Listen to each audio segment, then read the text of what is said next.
atual daquilo que Deus quer de alguma maneira confrontar e encorajar o nosso coração nessa noite. Nós vamos falar hoje sobre ouvir a voz de Deus, sobre ouvir Deus falando aos nossos corações, à nossa mente, sobre de alguma maneira, ao ouvir a voz de Deus, conseguir perceber essa voz, conseguir discernir essa voz, aplicar ela em nossas vidas e de alguma maneira experimentar, desfrutar do que ela é capaz de produzir em cada um de nós. Eu tenho certeza que ouvir a voz de Deus é um assunto que muitas pessoas se interessam. Se você é cristão, deveria ser meio óbvio o fato de você se interessar por isso, se interessar por ouvir a voz de Deus. Mas é curioso que não só cristãos se importam com isso.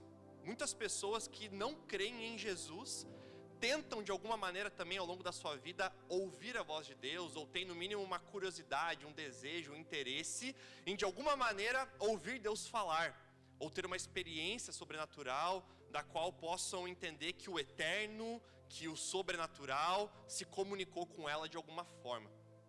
E nós vamos ver hoje um relato sobre a importância de nós discernirmos essa voz de Deus para além da experiência do ouvir. Porque com certeza se nós agora, cada um aqui, ouvisse Deus audivelmente falando aos nossos corações, nós iríamos nos impressionar. Nós iríamos de alguma maneira nos sentir impactados por isso. Mas nós vamos ver também que não basta nós ouvirmos essa voz, nós precisamos também de alguma maneira entender essa voz, e a partir daquilo que ouvimos e entendemos, viver o que essa voz está nos falando para viver. E é tão verdade que não basta e não é bom apenas o ouvir, quanto é também no nosso dia a dia em situações com pessoas à nossa volta. Por exemplo, eu lembro muito bem de várias situações quando eu ainda morava com os meus pais, onde eu ouvia eles falando, muitas vezes eu até entendia eles falando, mas eu não vivia aquilo que eles me falaram e que eu entendi. Por exemplo, minha mãe às vezes ligava no final da manhã, ou às vezes quando ela conseguia almoçar em casa, ela falava assim: filho, você está me ouvindo? E eu falava: sim, estou ouvindo, pode falar. Então, presta atenção, no meio da tarde, tira o frango para descongelar. Tira o frango para descongelar, eu preciso que você faça isso, porque eu vou chegar à noite para fazer comida para outro dia. Você entendeu? Sim, eu entendi. Mas eu não fazia, não tirava o frango, não descongelava, não pendurava a roupa, várias coisas que eu ouvia e não entendia, não vivia. Outras coisas ainda eu fingia que eu via. Talvez eu estava, jogando no computador, estava viajando na maionese, e alguma coisa ela falava, aquilo eu nem entendia, nem ouvia, muito menos então eu iria poder viver aquela realidade. Eu achei que essa doença ia se curar quando eu casasse, mas eu continuo ouvindo, entendendo e não vivendo muitas coisas que a minha esposa me pede, muitas coisas que a minha esposa me fala. Muitas outras vezes também eu apenas escuto, mas não entendo, e fico com aquela cara de paisagem, balançando a cabeça e torcendo assim, orando em espírito e verdade, para que de alguma forma ela não venha me interrogar sobre aquilo que ela está falando, ou tentar ver e tirar a prova real se realmente eu estou entendendo aquilo que ela está dizendo. Quem dirá então viver? É muito comum, por exemplo, às vezes a gente está no carro, vindo para a igreja, e ela começa um assunto, e eu falo: nossa, é sério isso e tal? Dela: sim, eu estava falando isso ontem para você. Cara, assim, a última coisa que eu lembro é que ela estava falando isso ontem para mim de alguma maneira. Então, ouvir é importante, ouvir é maravilhoso, ouvir e entender é fundamental, mas muita coisa que a gente ouve e entende, se a gente também não viver isso, meio que de nada adianta, meio que para nada serve. Tem uma história, inclusive, não é essa história que a gente vai se deter de maneira mais aprofundada na pregação, mas eu quero usar ela para começar também aquilo que a gente está conversando nessa noite, que é a história de Samuel. Samuel é um profeta do Antigo Testamento. Samuel é um personagem bíblico muito interessante, muito precioso. O Samuel aqui do NVT também, mas o Samuel da Bíblia é maravilhoso, muito interessante você ouvir essa história. Ele era um garotinho que, se você lembra, foi muito orado pela sua mãe para que ele viesse ao mundo, e por ela então também foi prometido que quando ele viesse ele iria servir a Deus. Ele então, desde muito criança, desde muito pequeno, ele é enviado pela sua mãe ao santuário, a um santuário para servir a Deus, e nesse santuário tinha a família de Eli. Eli era um sacerdote que morava nesse templo, e era o sacerdote que cuidava desse santuário. Samuel então era pequeno, criança, adolescente, vivendo com Eli, aprendendo com Eli, servindo a Deus nesse santuário. E é muito interessante porque se você abrir a sua Bíblia, e não precisa fazer isso agora porque não é esse texto que nós vamos ler, mas se você quiser fazer isso depois, em 1 Samuel capítulo 3, você vai ver que 1 Samuel capítulo 3 fala de um momento onde Samuel ainda era um adolescente, e tem uma inscrição ali muito interessante no capítulo 3, que diz assim: naqueles dias, em Israel, Deus estava falando pouco. Naqueles dias, em Israel, a palavra de Deus era rara. Era raro ouvir Deus falar. Era raro Deus falar de alguma maneira com as pessoas. E aí então, um dia Samuel estava dormindo, e de repente ele escuta uma voz audível chamando ele: Samuel. Ele se levanta desesperado, sai correndo, vai até o quarto de Eli, porque ele pensa: poxa, eu estou aqui morando, de favor para Eli, Eli deve estar me chamando, ele precisa de alguma coisa que eu faça, eu vou correr lá. Ele corre, chega no quarto de Eli, acorda Eli, ele fala: olha Samuel, nada a ver, não foi eu que te chamei, volta a dormir, fica em paz lá, tomou muito café hoje, fica de boa. Samuel volta e dorme. Deus chama de volta: Samuel. Ele acorda, sai correndo, vai até a porta de Eli, e ele fala: cara, você está viajando na maionese, volta a dormir, não estou te chamando, está ouvindo coisa, volta a dormir. Até que depois da terceira vez que isso acontece, ele chega ao discernimento de entender que aquilo que estava acontecendo com Samuel era uma visita de Deus. Deus de alguma maneira estava chamando Samuel e falando com Samuel. Mas aí também, em 1 Samuel capítulo 3, no versículo 7, você vai ver algo muito interessante. Diz que Samuel não entendeu que era a voz de Deus porque ele não conhecia Deus. E por que ele não conhecia Deus? Porque Deus ainda não havia se revelado a ele pela sua palavra. Deus não havia ainda trazido uma mensagem a Samuel. Deus não havia falado com Samuel. E aí então a história continua, e depois dele ter esse contato com Deus, a revelação de Deus, conhecer a palavra de Deus, ele tem uma história gloriosa e maravilhosa como profeta em Israel. Inclusive aqui no quiz, ele é quem depois vai ungir Saul como rei, depois também preparar Davi para ser rei, e assim por diante. Mas, dito tudo isso, é muito interessante que Samuel, a partir desse dia, ele começou a ter um privilégio, que era o privilégio de ouvir a voz de Deus, de ouvir o que Deus tem para falar. E esse é um privilégio que todos nós talvez gostaríamos de ter, de alguma forma, porque provavelmente você já fez esse tipo de oração: Deus, o que o Senhor quer que eu faça? Deus, o que o Senhor quer que eu responda? Qual que é a decisão que o Senhor quer que eu tome? Deus, qual que é a sua vontade?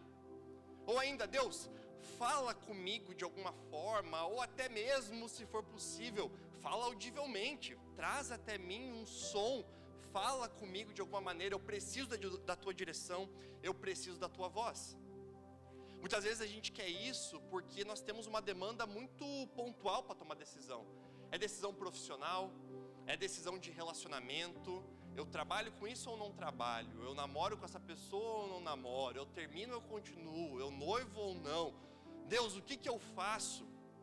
E a gente começa a desejar ter o privilégio que Samuel tinha, de Deus vir no meu ouvido e falar algo para que eu pudesse ouvir, algo para que não necessariamente eu precisasse tomar uma decisão a partir de uma transformação do meu coração, mas porque Deus agora está dando audivelmente aquilo que eu preciso fazer e a direção que eu preciso tomar. É muito interessante porque quando a gente olha para isso que eu estou falando desde o início, do privilégio de ouvir a voz de Deus, para essa história de Samuel e para a nossa necessidade de ouvir a voz de Deus, muitas vezes eu percebo que o nosso problema não é que Deus não está falando com cada um de nós. E é sobre isso que eu quero falar essa noite. O problema não é que Deus não está falando com cada um de nós. O problema é que Deus está falando. Mas o que nós estamos fazendo com aquilo que Deus está falando? Principalmente quando este falar de Deus não é sinônimo de uma experiência sobrenatural, de uma experiência muito louca, ou de realmente um ouvir audível do que Deus tem para me dizer ou para me direcionar. Porque certamente Deus tem falado muitas coisas, mas o que nós temos feito com o que Deus tem falado às nossas vidas? Se você, por exemplo, veio nesse Soma, nesse culto, no NVT, desde o início do ano, quantos foram os sábados já que você ouviu Deus falar? E o que você fez com cada uma das coisas que Deus falou com você? Por isso, quando nós nos perguntamos sobre o ouvir a voz de Deus, nós devemos nos perguntar não apenas sobre como ouvir essa voz, mas o que fazer com essa voz, uma vez que ela vem sobre nós, uma vez que ela fala aos nossos corações, e mais uma vez nessa noite ela falará aos nossos corações através da palavra de Deus. Se você tem Bíblia, eu quero que você abra em Neemias capítulo 8. Neemias capítulo 8, se você puder abrir, por favor. Nós não temos hoje slides, então é muito importante que você abra para você acompanhar comigo de alguma forma, seja no teu celular ou na sua Bíblia em papel.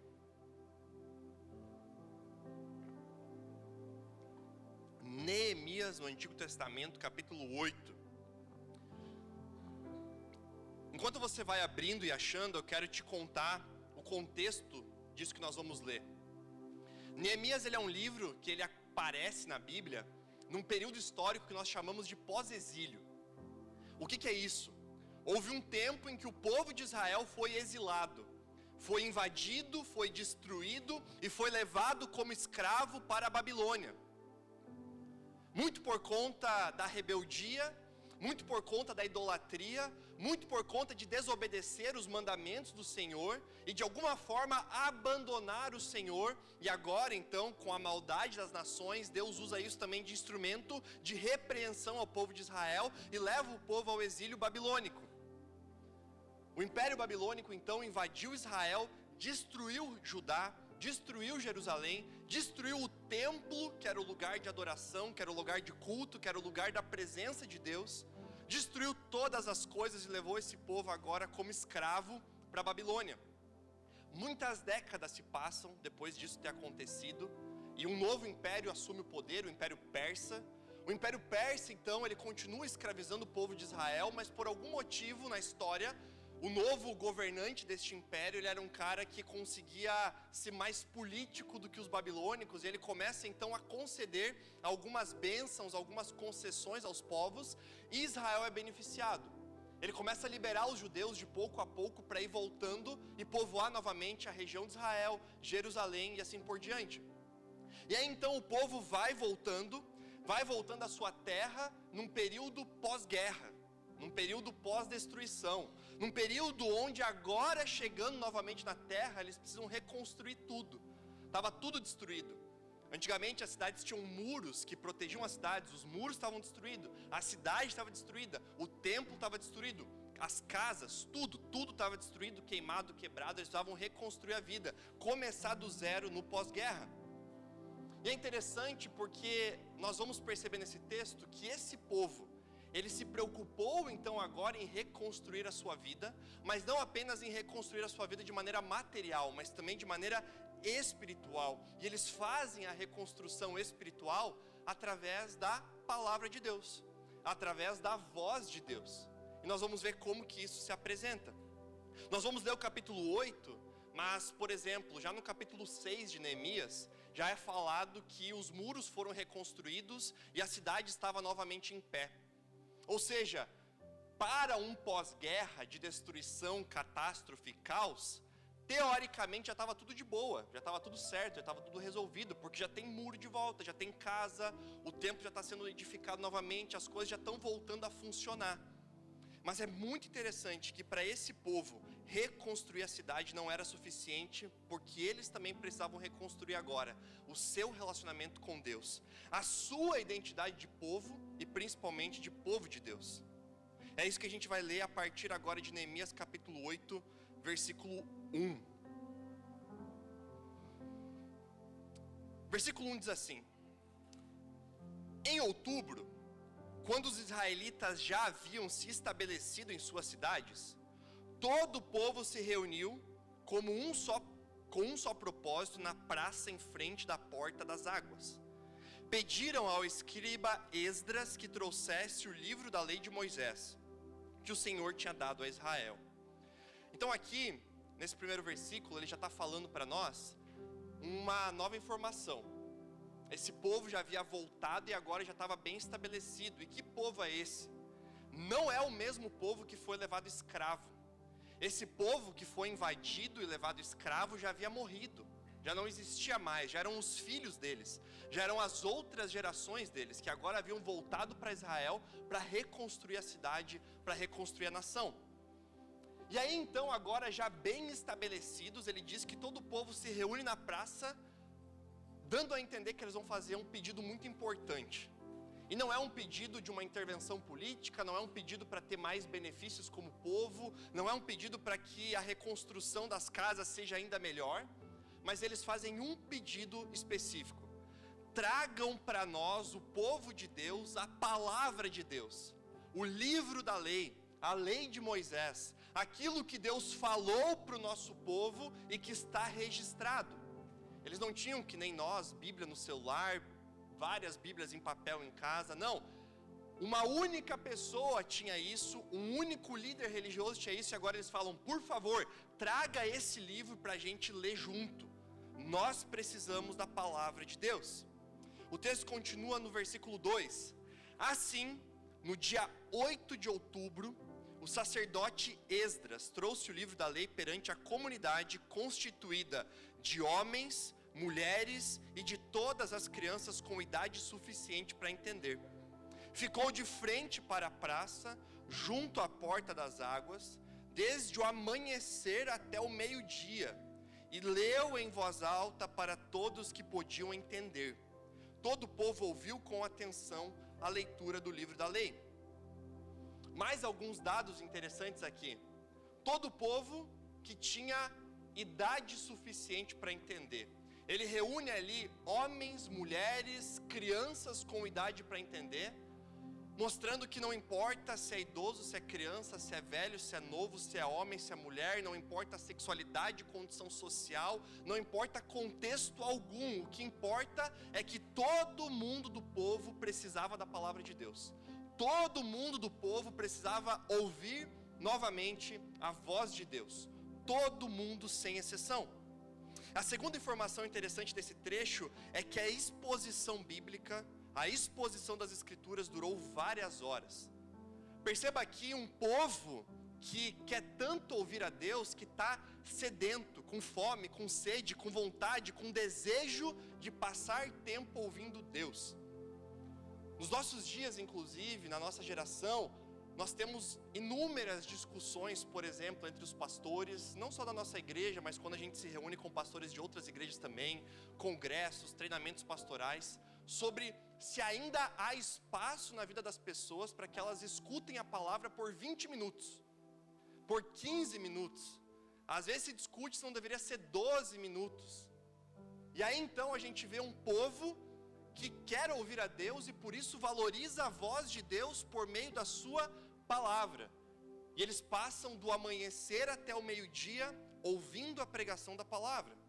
E ainda uma última coisa desse primeiro trecho que é interessante, é que nós vemos aqui um compromisso não apenas em ler a palavra, mas também em explicar a palavra. Ou seja, o objetivo aqui é que as pessoas entendessem a voz de Deus, ouvissem a voz de Deus e entendessem a voz de Deus. Palavra lida, explicada e compreendida. Versículo 4. Aqui começa a parte difícil do texto com os nomes. O escriba Esdras estava em pé sobre uma plataforma de madeira feita para a ocasião. À sua direita estavam Matitias, Sema, Anaías, Urias, Ilquias e Maazéias.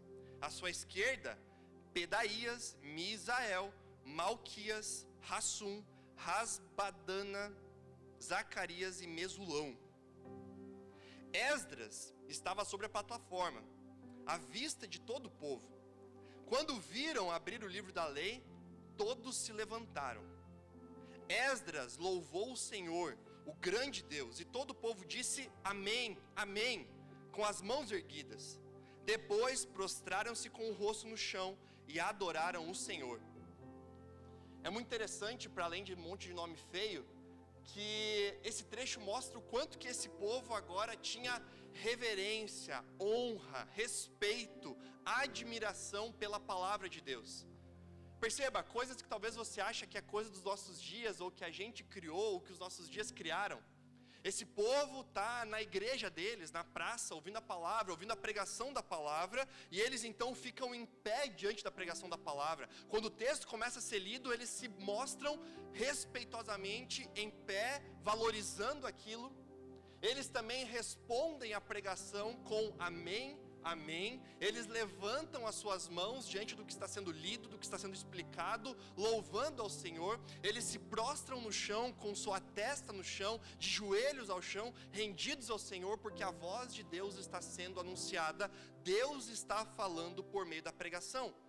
Perceba, é uma pregação da palavra, porque há aqui leitura bíblica nesse texto e explicação do que está sendo lido.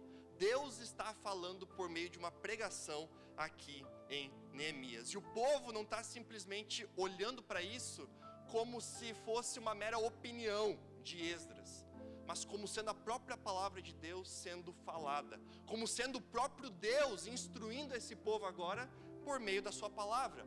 Não por meio de um sonho, não por meio de uma visão, não por meio de algo surpreendentemente avassalador, mas por meio da leitura e explicação da palavra.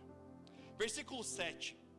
Em seguida, mais nomes feios, os levitas Jesua, Bani, perdão se tem algum Jesua ou Bani aqui, tá? Talvez seja bonito então. Jesua, Bani, Serebias, Jamim, Acube, Sabetai, Odias, Maazeias, Quelita, Azarias, Josabade, Hanã e Pelaías instruíam o povo acerca da lei, e todos permaneceram em seus lugares. Aqui é o texto bíblico lutando contra a nossa vontade de fazer xixi, né? Porque às vezes dá vontade, né? Às vezes a gente fica apertado. Mas todos ficavam nos seus lugares enquanto estavam sendo instruídos acerca da lei. Liam o livro da lei de Deus, explicavam com clareza o significado do que era lido e ajudavam o povo a entender cada passagem. Mais uma vez aqui ele está reforçando a ideia de que a escritura, além de ser lida, ela estava sendo também explicada para que o povo agora compreendesse. Ou seja, a pregação, tanto hoje, tanto nessa noite, nos nossos dias, quanto antigamente, ela servia não apenas para a palavra ser lida, mas também para que a palavra fosse agora explicada e fizesse sentido ao coração das pessoas, para que Deus usasse esse instrumento para falar ao coração das pessoas, para falar ao coração desse povo. E justamente a função deles, pregadores, líderes, era ajudar todo o povo a entender a palavra. Versículo 9. Então o governador Neemias, o sacerdote, o escriba Esdras e os levitas que instruíam o povo disseram: não se lamentem nem chorem num dia como esse. Hoje é um dia consagrado ao Senhor, o seu Deus, pois todo o povo chorava enquanto ouvia as palavras da lei. Por que esse povo começou a chorar enquanto ouvia as palavras da lei? Porque justamente o que estava sendo lido e explicado ao povo como palavra de Deus era a lei de Moisés.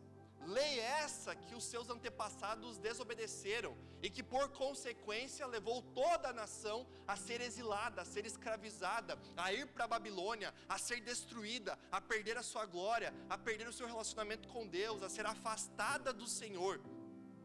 Eles agora começaram a se tocar o que estava acontecendo. Eles agora, ao ouvirem a voz de Deus, começaram a perceber os pecados do seu povo e os seus próprios pecados.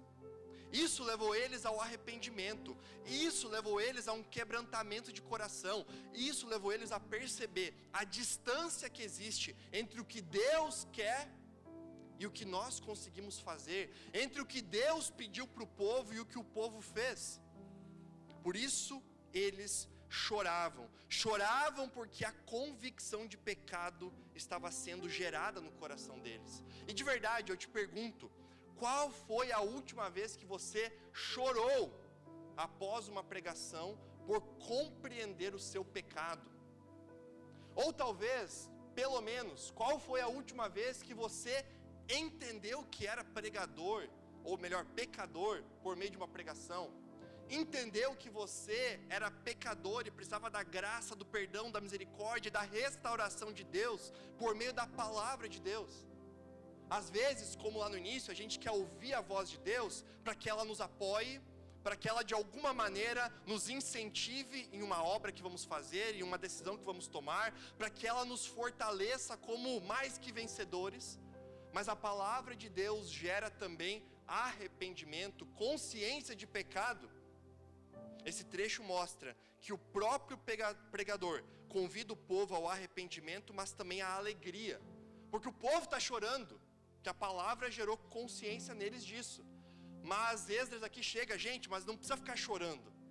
Chora, se arrepende, mas seja feliz também, seja alegre também. Por quê? Porque a palavra de Deus, sim, inclui arrependimento, mas também apresenta graça e restauração. E esse povo agora estava sendo restaurado. Esse povo agora estava experimentando de um Deus que, sim, julgou eles com seus pecados, mas permitiu agora que eles fossem perdoados e restaurados. E eles então estão experimentando de restauração, experimentando de graça da parte de Deus.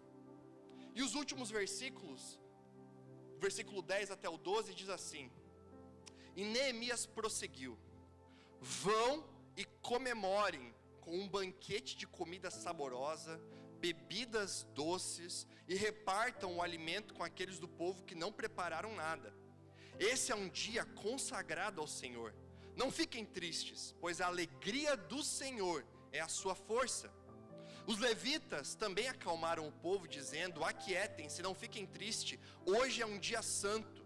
Então o povo saiu para comer e beber numa refeição festiva, para repartir o alimento e celebrar com grande alegria, pois tinham ouvido e entendido as palavras de Deus. Ou seja, esses últimos versículos descrevem uma festa, uma celebração, um momento de grande alegria, um momento de risada, um momento de comida, um momento gostoso, um momento celebrativo. Com qual motivação? Porque agora o povo ouviu a voz de Deus novamente, porque agora o povo entendeu a voz de Deus novamente, e agora, por ter ouvido e entendido, eles poderiam viver uma nova vida, uma vida que agora agradasse ao Senhor, uma vida que agora estivesse voltada à vontade do Senhor. Eles estavam alegres por entender, por ouvir, por compreender e por viver a partir de agora a palavra de Deus, por meio da voz de Deus, não audível como no sonho de Samuel, mas a palavra pregada, a palavra anunciada, a palavra que nós nessa noite estamos tendo acesso através da pregação.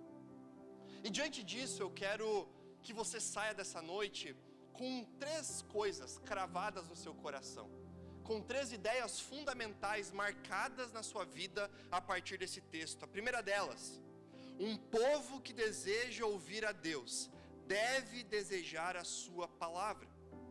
Um povo que deseja ouvir a Deus deve desejar a sua palavra. Você percebe que não faz sentido nós termos a Bíblia, não faz sentido nós termos a palavra de Deus, dizermos então que queremos ouvir a Deus, que desejamos mais de Deus, mas não desejarmos a sua palavra, a palavra revelada do Senhor, não amarmos a sua palavra. Porque eu tenho certeza nos nossos dias que a nossa falta não é falta de palavra de Deus, mas falta de valorizar, de experimentar e de ter fome pela palavra de Deus que nós já temos, que já está em nossas mãos, que já está em nosso bolso. Os 2 textos que eu mencionei de Samuel fala: nesses dias aqui de Samuel, a palavra de Deus é rara, escassa. O texto de Neemias diz: um povo sedento falando: por favor, traga a palavra e leia ela para nós. Nós precisamos ouvir a palavra. E nos nossos dias é exatamente o oposto da realidade de Samuel, o oposto da realidade de Neemias. Todos nós temos acesso de maneira abundante à Bíblia, mas todos nós somos constantemente tentados a estar distraído diante da voz de Deus promovida por meio da palavra, da voz de Deus promovida por meio da Bíblia. Existiam épocas na nossa história onde pessoas morreram por contrabandear Bíblias para lugares proibidos, onde a Bíblia não poderia ser lida. E pessoas morreram, deram a sua vida para que a Bíblia fosse lida. Por quê? Porque era a palavra de Deus chegando ao coração de mais pessoas. Havia momentos na história onde, por conta de uma família muito grande, de problemas culturais, sociais, econômicos, por N dificuldades, uma pessoa da família, geralmente o pai, o homem da casa, ia até a igreja, analfabeto, não conseguia ler, mas ele então ouvia a palavra ser lida, ouvia a explicação. Como ele não tinha uma Bíblia para levar para casa, e como muito menos saberia ler uma Bíblia caso tivesse, ele ficava na igreja decorando o que o pastor estava falando, decorando a palavra sendo lida, para que pudesse ir até a sua casa, recitar a palavra para sua família ter acesso à voz de Deus, para sua família ouvir a voz de Deus. E aí é interessante porque, diante desse cenário, nós devemos nos questionar: como está o nosso coração diante da Bíblia, da palavra de Deus, da voz de Deus? O primeiro ponto que eu quero que você grave é esse: um povo que deseja ouvir a Deus deve desejar a sua palavra. O segundo ponto que eu quero que você grave é que um povo que deseja ouvir a Deus precisa ouvir a palavra e buscar compreender a palavra. O povo, ele fez questão de ler e de explicar, para que todos tivessem compreensão do que estava sendo lido. Por isso aqui é muito importante algumas práticas da nossa vida. É muito importante você ler a sua Bíblia constantemente. Se você quer ouvir mais a voz de Deus, leia a sua Bíblia constantemente. Abra e leia, simplesmente leia. Mas também é muito importante você estudar a sua Bíblia. E qual que é a diferença disso? Nós lemos e lemos ali corrido, lemos vários capítulos, lemos um texto, lemos um trecho e oramos, lemos a Bíblia e temos acesso à sua voz, à sua palavra, ao que Deus está falando. Mas quando estudamos, é quando a gente tira um tempo, e talvez você não vai conseguir estudar todo dia e está tudo bem, talvez você consiga estudar uma vez na semana e está tudo bem, mas você tira um tempo maior e dedicado para se questionar, para orar, para refletir, para investigar, para pesquisar, para estudar aquilo que você está vendo. Por quê? Porque aquilo não é um livrinho de história, é a voz de Deus, é a palavra de Deus, é o que Deus tem para falar a cada um de nós. Nós devemos valorizar também o ensino bíblico e o ensino da igreja. Por exemplo, aqui na Onda, no NVT, você tem o teu GD, um ambiente de ensino, você tem o discipulado, um ambiente onde você cresce na fé, cresce na compreensão bíblica. Você tem, por exemplo, o nosso canal do YouTube da Onda, onde tem muito material e muito conteúdo para te ensinar Bíblia, para te ensinar a voz de Deus, a palavra de Deus, e para que você tenha mais discernimento sobre isso. Devemos valorizar a pregação, sabe? Eu estou aqui no NVT, ou amanhã eu estou no culto da família, e a pregação é a hora que eu vou fazer qualquer outra coisa, eu vou chutar a bola ali fora. Cara, valorize o momento da pregação. Valorize o momento da pregação. Talvez, e você sabe disso, se você for honesto, talvez esse momento da pregação é o único momento da tua semana que você está tendo contato com a palavra de Deus. Talvez você não abriu nenhum outro dia a palavra de Deus. Talvez você não leu nenhum outro dia a palavra de Deus. E Deus quer falar com você. Então valorize, porque aqui você está ouvindo a voz do Senhor por meio da sua palavra. Leia e ame a palavra de Deus. Ame também a vida em comunidade, porque é vivendo em comunidade que a gente cresce na fé, que a gente cresce no conhecimento e no discernimento sobre a voz de Deus. Que a gente às vezes começa a viajar na maionese pensando que Deus está falando alguma coisa, e o nosso irmão nos confronta e fala: cara, não tem nada a ver com o que você está falando, olha aqui na Bíblia o que ela diz, olha aqui esse outro texto que ele fala, e te ajuda a direcionar o teu coração para melhor ouvir a voz de Deus. Por isso, não basta a gente ter uma Bíblia, né? Tem gente que tem coleção de Bíblia. Eu mesmo já fui um viciado em comprar Bíblias e queria comprar Bíblia de várias capas, de vários tipos. Hoje faz um tempo que eu não compro. Mas não adianta ter várias Bíblias na estante, várias Bíblias no armário. Realmente não adianta. Eu já dei Bíblia de presente para várias pessoas, para familiares, por exemplo. E às vezes eu vou visitar a casa de alguém e eu vejo lá que está toda empoeirada, não abriu, não leu. Então não adianta ter uma Bíblia guardada. A palavra de Deus a Bíblia, é a Escritura, mas precisamos lê-la para ter acesso a isso. Não basta também a gente ficar tratando da Bíblia como sorteio de roleta maluca, né? Vamos ver o que Deus quer me sortear hoje, vamos ver se eu tenho sorte ou não com a palavra que Deus vai me trazer. Daí tu abre num texto nada a ver, tu fala assim, cara, Deus viajou hoje. Ou tu abre daí num texto bom, tu fala assim, cara, acho que hoje vai dar bom, né? Porque, olha, se eu abrir aqui aleatoriamente falou uma coisa legal. Não trate também a Bíblia como apenas um instrumento para apoiar o teu pensamento, sabe? Às vezes a gente pega, não um texto bíblico, não uma história completa, a gente pega um versículo para apoiar uma ideia minha, mas a Bíblia não serve para apoiar as nossas ideias, mas para transformar as nossas ideias, para transformar a nossa mente e o nosso coração. E terceiro e último ponto que eu quero que você grave, primeiro é que um povo que deseja ouvir a Deus deve desejar a sua palavra. Segundo, um povo que deseja ouvir a Deus precisa ouvir a palavra e buscar compreendê-la. E terceiro, quando ouvimos verdadeiramente Deus, a sua palavra nos transforma. Quando nós ouvimos verdadeiramente a Deus, a sua palavra nos transforma. Perceba o que acontece com esse povo. Esse povo escuta, entende, chora, então é corrigido, transformado, se alegra agora com a graça, com o perdão, com a misericórdia, com a restauração, e então obedece para manifestar a transformação que o alcançou. Por isso que a Bíblia, ela é muito mais preciosa do que uma espécie de oráculo religioso. Será que tal coisa vai dar certo? Será que eu devo ter essa pessoa para namorar? Será que eu devo fazer isso ou aquilo? Ela serve para trazer respostas muito mais profundas do que um será que. Ela serve para nos transformar. Ela serve, por exemplo, para transformar quem nós somos, para nos levar à compreensão de quem Deus é, para transformar o que nós amamos, para transformar o que nós desejamos, como nós pensamos e como nós vivemos.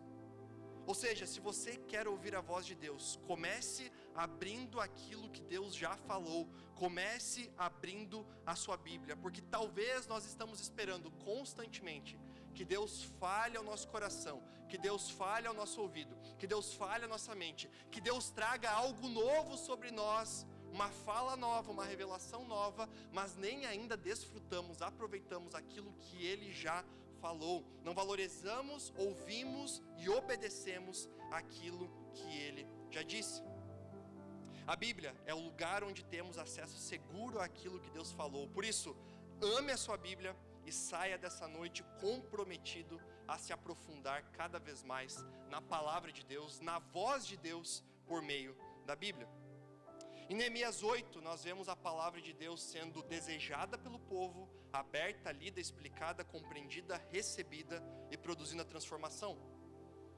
E aí então, eu chego na parte final, lembrando de que foi o próprio povo que pediu para que a Bíblia fosse lida. Foi o próprio povo que falou, por favor, traga a palavra de Deus e leia a palavra de Deus. Nós precisamos da palavra de Deus, por favor, traga ela aqui. É muito interessante porque o povo faz isso logo após a guerra, a destruição, e logo após reconstruir a sua cidade. E eles poderiam então, depois da catástrofe, ter reconstruído a sua cidade e agora se tornar iludido com as casas, com os muros, com os bens materiais. Mas eles decidem se importar e valorizar a palavra, a voz de Deus. Por isso, nós não podemos ser uma geração que se importa com tudo, mas não se importa com a palavra de Deus. Nós não podemos ser uma geração que se preocupa com tudo, com isso, com aquilo outro, com notícia, com debate, com treta, com isso, com aquilo outro, e não se preocupa com a palavra. Se preocupa com tudo, acumula tudo sobre si, sobre seus pensamentos, mas não se preocupa com a palavra. Porque se um dia, assim como diante desse povo, tudo nos for tirado, tudo nos for roubado, tudo em nós for destruído, qual será a ordem de prioridade da nossa restauração? Nós vamos querer restaurar casa, reconstruir templo, muros, isso tudo é importante, mas será que além de restaurar todas as outras coisas, a palavra estará nessa lista? a voz de Deus estará nos nossos corações como uma prioridade a ser restaurada, como uma prioridade a ser valorizada, como uma prioridade a ser vivida. Restauramos tudo, todas as coisas, mas e a restauração espiritual? Eu deixo uma última frase. A verdadeira restauração do povo de Deus não acontece apenas quando os muros de Jerusalém são reconstruídos, mas quando a palavra de Deus volta ao centro daquela comunidade e produz compreensão, arrependimento, alegria e obediência. A verdadeira restauração desse povo não aconteceu apenas com muros, casas ou templo, mas quando a palavra de Deus voltou ao centro do coração deles, com compreensão, arrependimento, alegria e obediência. Existe um versículo de Hebreus no capítulo 1, versículo 1 e 2, que fala que, havendo Deus antigamente falado muitas vezes e de muitas maneiras aos pais pelos profetas, a gente falou de Samuel, Deus estava falando por meio do profeta Samuel, havendo um dia acontecido isso, nesses últimos dias, Ele nos falou pelo Filho. Em Neemias nós vemos esse povo culpado, recebendo a palavra, recebendo perdão, graça, restauração, reconciliação. E eu creio que nessa noite, nós também somos esse povo.